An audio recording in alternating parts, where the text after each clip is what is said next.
नमस्कार साथियों, दिव्य दृष्टि क्लासेज के ऑनलाइन प्लेटफॉर्म पर आप सभी का स्वागत और हार्दिक अभिनंदन।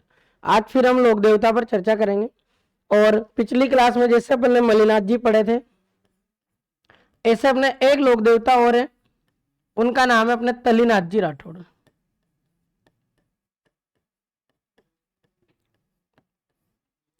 अब देखें तल्लीनाथ जी जो राठौड़, इनके बारे में किस तरीके के प्रश्न बन सकते हैं वो सारे प्रश्न मैं आपके सामने प्रेजेंट करूंगा।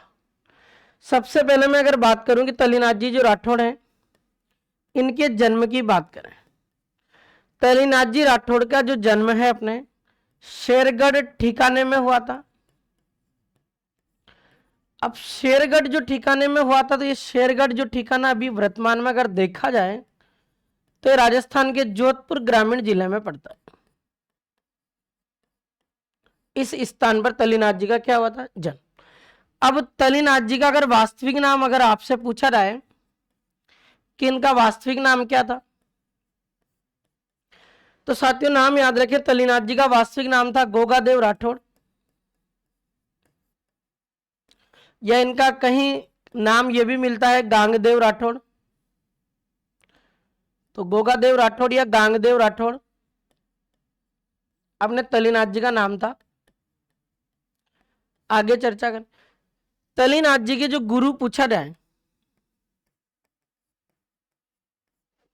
इनके गुरु का नाम था जालंधर नाथ।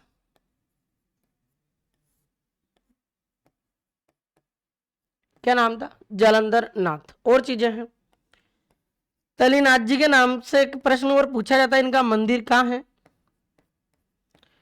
तल्लीनाथ जी का जो मंदिर बना हुआ अपने पाचोटा गांव में बना हुआ, और ये पाचोटा गांव दोस्तों अपने पड़ता है जालोर जिले में। कहाँ पड़ता है? जालोर। ये तो सामान्य सी बात है। तल्लीनाथ जी राठौड़ एक लोक देवता किस प्रकार से बने, अपन सारी चर्चाएं करेंगे इनके ऊपर। इनका जन्म पूछा जाए शेरगढ़ ठिकाने में हुआ था, जोधपुर ग्रामीण में। वास्तविक नाम पूछा जाए तो गोगादेव राठौड़ या गांगदेव राठौड़। गुरु का नाम पूछा जाए तो क्या नाम बताओगे? जालंधर नाथ। और मंदिर पूछा जाए कहाँ है? पांचोटा गांव जालोर में। अब आगे की चर्चा करें। क्या हुआ कि तल्लीनाथ जी जो राठौड़ है, इन्होंने प्रकृति के संरक्षण के लिए बहुत अच्छे कार्य किए। अब ये व्यक्ति प्रकृति से इतना प्रेम करता था कि अगर कोई व्यक्ति किसी भी पेड़ पौधे को कोई नुकसान पहुंचाए तो व्यक्ति स्वयं अपनी सेना को लेकर वहां पहुंच जाए, और व्यक्ति जब सेना को लेकर पहुंच जाए तो युद्ध करना पड़े तो कर सकता है, पर ये किसको नहीं काटने दे? पेड़ पौधों। प्रकृति से जब प्रेम करते थे और इन्होंने प्रकृति का जब संरक्षण किया तो इनका नाम हो गया प्रकृति प्रेमी देवता। क्या नाम हो गया? प्रकृति। अब प्रकृति प्रेमी देवता तो हो गया। ये शेरगढ़ जो ठिकाना है, इसी शेरगढ़ ठिकाने में जहां इनका जन्म हुआ था ना, उसी शेरगढ़ ठिकाने के सामंत भी थे। क्या थे साथियों? सामंत। अब शेरगढ़ ठिकाने के सामंत प्रकृति को यानी पेड़ पौधों को बचाने का कार्य करते थे। गुरु का नाम क्या है? जालंधर नाथ। मंदिर कहाँ है? पाचोटा गांव जालोर में। वास्तविक नाम पूछा जाए क्या नाम है? गोगादेव या गांगदेव राठौड़। शेरगढ़ ठिकाना कहाँ पड़ता? जोधपुर ग्रामीण। आगे चर्चा करूं मैं। जैसे मैं आपसे कहूं कि ये जो अपने तल्लीनाथ जी राठौड़ है किस प्रकार के देवता के रूप में पूजे जा रहे हैं, सबसे पहले इनसे एक प्रश्न और बन सकता है, इनके उपनाम से। क्या बन सकता है? अब इनको किन किन नामों से जाना जाता? तो इन्होंने पेड़ पौधों का विकास किया यानी प्रकृति का संरक्षण किया। तो पहला तो इनका नाम आता है दोस्तों हमने प्रकृति प्रेमी देवता। क्या नाम आता है? प्रकृति प्रेमी देवता। ये तो इनका नाम हो गया। दूसरी बात, इनका मंदिर अपने राजस्थान के जालोर जिले में पाचोटा गांव में, तो इनका एक नाम और बना दिया गया, और इनको राजस्थान में जालोर के प्रसिद्ध लोक देवता कहा जाता है। क्या कहा जाता? जालोर के प्रसिद्ध लोक देवता। तो जालोर के प्रसिद्ध लोक देवता पूछे, उनका नाम भी क्या हो गया? अपने तल्लीनाथ जी राठौड़। और आपसे पूछे कि प्रकृति प्रेमी देवता भी कौन है? तल्लीनाथ जी राठौड़। इनका तीसरा नाम जो अपने एग्जाम की दृष्टि से महत्वपूर्ण है, और यह प्रश्न पूछा जाए, अगर पूछा जाए कि तल्लीनाथ जी जो राठौड़, इनका जो उपनाम अगर पूछा जाए इनको किस नाम से और जाना जाता, तो साथियों आप याद रखें, इनको ओरण के देवता कहा जाता है। किसके देवता कहते हैं? ओरण के। अब मुझे ये शब्द समझ में आना चाहिए बस, फिर उसके बाद अपन सब समझ जाएंगे कि ओरण का मतलब क्या होता है। देखें आप, कोई भी ऐसा क्षेत्र जहां पर किसी भी पेड़ पौधे को नहीं काटा जाता, कोई ऐसी भूमि जहां पर किसी भी प्रकार से पेड़ पौधे को नुकसान नहीं पहुंचाया जाता, ऐसे वाली भूमि को कहते हैं अपन ओरण। क्या कहते हैं? ओरण। या फिर अपन कह सकते हैं कि कोई आसपास जो अपने मंदिर बना हुआ, अब ये मंदिर बना हुआ, मंदिर को संरक्षण प्रदान करने के लिए अपन लोग क्या करते हैं कि इसके आसपास खूब सारे पेड़ लगा देते हैं, तो मंदिर के आसपास की जो भूमि है वो भी ओरण कहलाती है। और ओरण की परिभाषा पूछा रहा है कि पेड़ पौधों को नहीं काटा जाता, ऐसा स्थान क्या कहला रहा? ओरण। इसीलिए देखो आप प्रकृति का जब संरक्षण किया तो क्या व्यक्ति पेड़ पौधों को काटने देगा? नहीं। तो इनकी जितने भी इनके अनुयायी, इनके भक्त, उन लोगों ने इनकी कृपा से और इनकी आराधना में खूब सारे पेड़ पौधों का विकास किया, और जहां पेड़ पौधों को नहीं काटा जाता ऐसे स्थान को कहते हैं ओरण, इसलिए तलीनाथ जी को कहते हैं ओरण के देवता। अब एक और चीज, अभी मैंने आपके सामने एक बात रखी थी कि इनके गुरु का नाम क्या था? जालंधर नाथ। क्या नाम था? जालंधर नाथ। जबकि तलीनाथ जी का अगर वास्तविक नाम देखो तो क्या नाम है? गोगादेव राठौड़ या गांगदेव राठौड़। अब कहा जाता कि अपने जो तलीनाथ जी जो थे, ये गांगदेव राठौड़ या गोगादेव राठौड़, ये क्या करते थे कि मरुस्थलीय क्षेत्र में पेड़ पौधे लगाते थे। अब मरुस्थलीय क्षेत्र में इन्होंने जहां पेड़ पौधे लगाए ना साथियों, वो क्षेत्र हुआ करता था तल्ली प्रदेश। क्या होता था?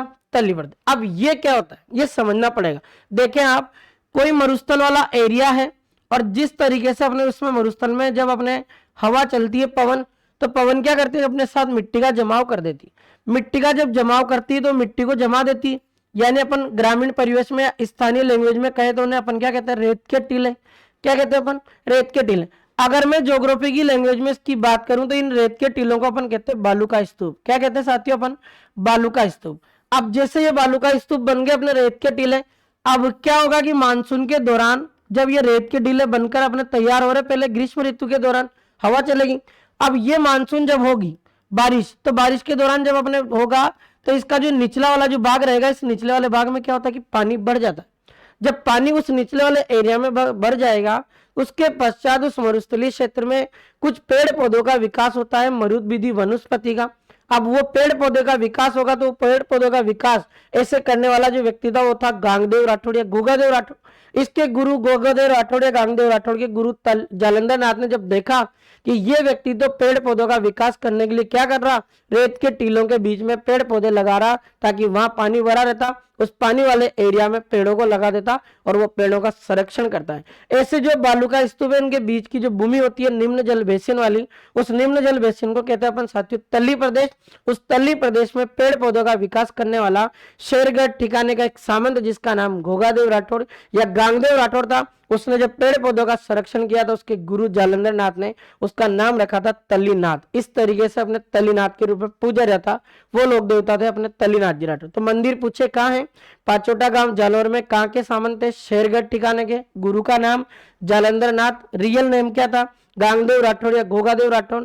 मरुस्थलीय क्षेत्र में जो तली प्रदेश होता है उसके बीच में जो भी जल बेसिन वाला एरिया होता है वहां पेड़ पौधों का विकास किया। नाम हो गया प्रकृति प्रेमी देवता। जालौर में मंदिर है तो जालौर के प्रसिद्ध लोक देवता के रूप में पूजा जाता और पेड़ पौधों का विकास किया। तो इनकी आराधना में किसी भी क्षेत्र में कोई पेड़ पौधों को नहीं काटा जाता, तो ऐसे स्थान को अपन कहते हैं ओरण। तो ओरण के देवता जालौर के प्रसिद्ध लोक देवता और प्रकृति प्रेमी देवता के रूप में जो जाने जाते हैं उस देवता का नाम है अपने तलीनाथ जी राठौड़। और आपसे पूछे इनका वास्तविक नाम क्या है? गांगदेव राठौड़। एक और प्रश्न है साथियों, आपसे पूछा रहा है कि ऐसा लोक देवता बताइए जो किसी जहरीले कीड़े के काटने के पश्चात, अगर मान लीजिए कि आप किसी जंगल में घूमने के लिए गए और वहां पर आपको कोई जहरीला कीड़ा या कोई भी जीव जंतु काट लेता है, तो जहरीला जीव या कोई जीव या जंतु या कीड़ा काट लेता है तो उस जहरीले कीड़े के काटने के पश्चात हमने तलीनाथ जी के नाम की तांती बांधी जाती है। क्या बांधी जाती है साथियों? तलीनाथ जी के नाम की तांती। अब तांती क्या होती है? आपने देखा होगा तो हमने जो गले में वो किसी देवी देवता के मंदिर में जाते हैं तो अपन उनकी आराधना में कोई भी धागा डाल लेते हैं, उस धागे को कहते हैं साथियों हमने तांती। तो जहरीले कीड़े के काटने के पश्चात तलीनाथ जी के नाम की क्या बांधी जाती है? तांती। तो ये तो अपने बहुत एक छोटे से देवता थे, पर यहाँ से कुछ प्रश्न क्रिएट हो सकते हैं अपने, और जितने प्रश्न क्रिएट हो सकते हैं मैं आपके सामने प्रश्नों को क्रिएट करूंगा। जैसे कि मैंने अभी आपके सामने एक शब्द लिखा था साथियों, हमने शेरगढ़ ठिकाना। क्या नाम लिखा था? शेरगढ़। अब थोड़ी देर के लिए आप ये भूल जाए और केवल एक शब्द याद रखें आप, शेरगढ़ शब्द को ध्यान देना। ये शेरगढ़ है, इससे अपने 4 प्रश्न बनेंगे। चारों प्रश्न मैं आपके सामने प्रेजेंट करता हूं उनको। अब पहला प्रश्न शेरगढ़ से यह बनेगा कि शेरगढ़ ठिकाना है कहां? तो ये तो मैंने आपको बता दिया, कहां है बताइए? शेरगढ़ ठिकाना। तो ये तो राजस्थान के जोधपुर ग्रामीण जिले में, जहां के सामंत अपने कौन थे? तलीनाथ जी। आगे चलो, इससे एक प्रश्न और बनेगा अपना, और इस शेरगढ़ से एक प्रश्न बनेगा जिसका नाम है साथियों अपने शेरगढ़ अभ्यारण्य। क्या प्रश्न बनेगा? शेरगढ़ अभ्यारण्य। ये प्रश्न आ जाए कि शेरगढ़ जो अभ्यारण्य ये कहाँ स्थित है। शेरगढ़ अभ्यारण्य की मैं बात करूं तो अपने राजस्थान में 12 जिले में है। कहाँ स्थित है? 12। इसी शेरगढ़ अभ्यारण्य की मैं बात करूं तो साथियों अपने इससे एक नदी का प्रवाह होता है, उस नदी का नाम है परवन। कौन सी नदी गुजरती है इससे? परवन। अब ये शेरगढ़ जो अभ्यारण्य 12 वाला है ना, इसमें सबसे ज्यादा सांपों को शरण दी जाती है, इसलिए राजस्थान में सांपों की शरण स्थली के रूप में इसको जाना जाता। तो प्रश्न आ सकता है कि सांपों की शरण स्थली के रूप में राजस्थान के किस वन्य जीव अभ्यारण्य को जाना जाता। तो आप याद रखें कि वन्य जीव अभ्यारण्य उसका नाम है शेरगढ़, जो राजस्थान के 12 जिले में स्थित है। परवन नदी उसमें बहती है और शेरगढ़ अभ्यारण्य जो 12 वाला, इसको क्या कहा जाता? सांपों की शरण स्थली। आगे चलूं मैं। अब इससे तीसरे नंबर का एक प्रश्न और बनता है साथियों, और तीसरे नंबर का एक प्रश्न बनता है जिसका नाम है शेरगढ़ दुर्ग। क्या नाम है अपने? शेरगढ़। अब राजस्थान में शेरगढ़ जो दुर्ग है ना साथियों अपने, ये 2 हैं। कितने हैं? 2। कहाँ कहाँ है? पहले वाले की मैं बात करूंगी, शेरगढ़ दुर्ग अपन 12 वाला पढ़ रहे हैं, और इस शेरगढ़ दुर्ग जब ये 12 वाला पढ़ रहे हैं ना, तो ये वाला तो अपने राजस्थान में एक पहाड़ी है 12 जिले में, उस पहाड़ी का नाम है दोस्तों अपने कोषवर्धन पहाड़ी। कौन सी पहाड़ी है? देखें, कोषवर्धन पहाड़ी। तो ये तो कोषवर्धन पहाड़ी पर बना हुआ। अब कोषवर्धन पहाड़ी पर बना हुआ, इसलिए इस शेरगढ़ दुर्ग 12 वाले को तो कहा जाता था अपने, क्या कहा जाता था? कोषवर्धन दुर्ग। अब क्या हुआ कि शेरशाह सूरी का जो अधिकार रहा इस पे, तो कोषवर्धन दुर्ग से इसका नाम बदलकर उस शेरशाह ने क्या कर दिया? शेरगढ़ कर दिया। तो शेरगढ़ दुर्ग 12 वाला कोषवर्धन पहाड़ी पर। एक और चीज, ये शेरगढ़ दुर्ग जो 12 वाला है, इस शेरगढ़ दुर्ग तो एक नदी के किनारे स्थित है साथियों, उस नदी का नाम है अपने परवन नदी। क्या नाम है? देखें, परवन। तो ये तो परवन नदी के किनारे। अब मैं इसी शेरगढ़ से आपका एक दुर्ग और बनाता हूं साथियों, और अपने चौथा नंबर का प्रश्न इससे जो क्रिएट हो रहा है उसका नाम है शेरगढ़ दुर्ग। अब मैंने पहले भी शेरगढ़ दुर्ग लिखा था, वापस मैंने शेरगढ़ दुर्ग लिख दिया। अब थोड़ा आप नोटिस करें कि एक शेरगढ़ नाम का दुर्ग अपने राजस्थान के एक और जिले में स्थित है, और अपने उस जिले का नाम है दोस्तों धौलपुर। क्या नाम है? देखें, धौलपुर। अब शेरगढ़ जो दुर्ग अपन पढ़ रहे हैं इसको, ये धौलपुर वाला है। अब प्रश्न आ सकता है कि शेरगढ़ जो दुर्ग धौलपुर वाला है, ये कौन सी नदी किनारे? आप थोड़ी सी चीजों को नोटिस करें, और शेरगढ़ जो दुर्ग जो धौलपुर वाला पूछा, तो ये एक नदी के किनारे स्थित है अपने, और अपने उस दुर्ग का नाम है शेरगढ़ दुर्ग, और नदी का नाम पूछे तो क्या बताना है? चंबल नदी। अब क्या प्रश्न बन सकता? ये शेरगढ़ जो दुर्ग धौलपुर वाला, इससे गजब का प्रश्न बनता है, और वो प्रश्न ये बनता कि राजस्थान का एकमात्र ऐसा दुर्ग बताइए, एकमात्र ऐसा दुर्ग बताइए जो 3 राज्यों की सीमा पर स्थित है। कितने राज्यों की सीमा पर है? 3 राज्यों। अब मैं आपको ऐसा किला बताऊंगा जो 3 राज्यों की बाउंड्री यानी सीमा पर स्थित है। पहले तो ये देखो कि 3 राज्य कौन कौन से हैं। तो एक तो अपने राजस्थान का नाम आता है इसमें, एक आपके मध्य प्रदेश का नाम आता, और एक आपका इसमें आता नाम उत्तर प्रदेश। अब राजस्थान ज्योग्राफी में अगर आपको ध्यान हो तो राजस्थान का एक जिला अपने धौलपुर जिला है, जो 2 राज्यों के साथ सीमा साझा करता है। अब 2 राज्यों के साथ किसके?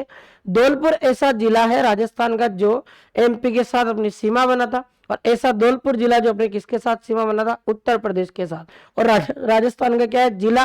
तो इस तरीके से 3 राज्यों की बाउंड्री पर जो स्थित एकमात्र दुर्ग है राजस्थान का, उसका नाम है शेरगढ़ दुर्ग, जो कहां वाला है? धौलपुर वाला।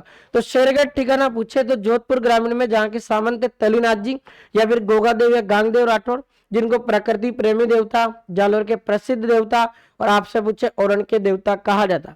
फिर अपन ने लिखा उनका मंदिर कहाँ है, तो उनका मंदिर पूछा जाए पाचोटा गांव जालोर में, किसी जहरीले कीड़े के काटने पर तलीनाथ जी के नाम की क्या बांधी जाती? तांती बांधी। इसी तरीके से शेरगढ़ अभ्यारण्य पूछे 12 में है, परवन नदी उसमें प्रवाहित होती है, और सांपों की शरण स्थली उसको कहा जाता।